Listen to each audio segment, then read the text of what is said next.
Charlie Kirk, hero or villain? Charlie Kirk is dead, shot while speaking at Utah Valley University in September 2025. For some, he was a brave defender of truth. For others, he was a dangerous voice spreading division. His assassination shocked the nation, but the debate over who he really was has only grown louder. Today, we're putting Charlie Kirk on trial in the court of public opinion. Was he a hero or a villain? Part 1. Who was Charlie Kirk? Charlie Kirk was the founder of Turning Point USA, a movement that mobilized young conservatives on college campuses across America.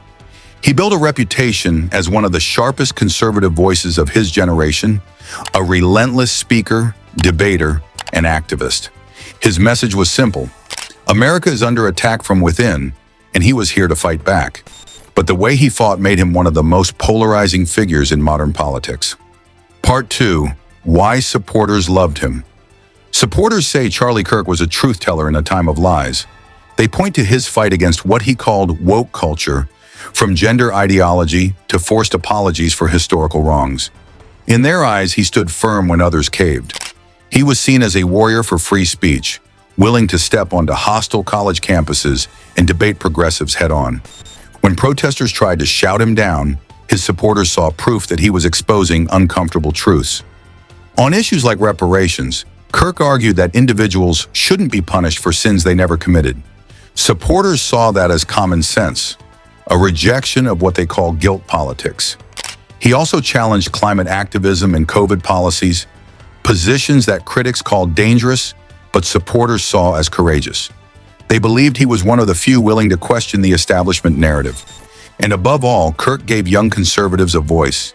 In classrooms and universities dominated by progressive ideology, his movement told them, "You're not alone."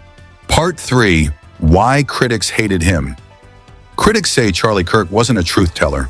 He was a provocateur who thrived on outrage.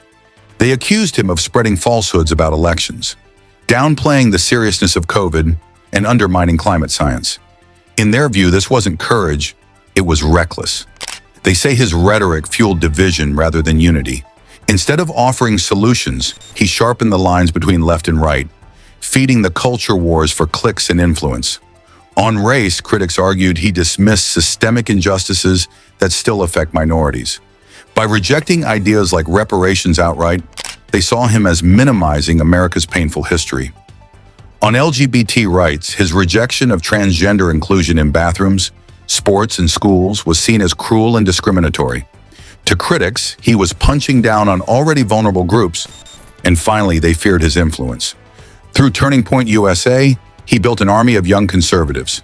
Supporters called it empowerment, critics called it indoctrination. Part 4. The assassination and legacy. Then came the moment that ended everything. At a public event in Utah, Kirk was shot in the neck by a 22-year-old attacker who left messages opposing his political ideology. He died hours later. Supporters called it proof of what they had always said, that free speech and conservative voices are under violent attack. Critics, while condemning the violence, saw his death as the tragic consequence of America's escalating polarization, a cycle he himself helped to fuel. And so his legacy is split in two. To some, Kirk is a martyr, a man silenced for speaking the truth.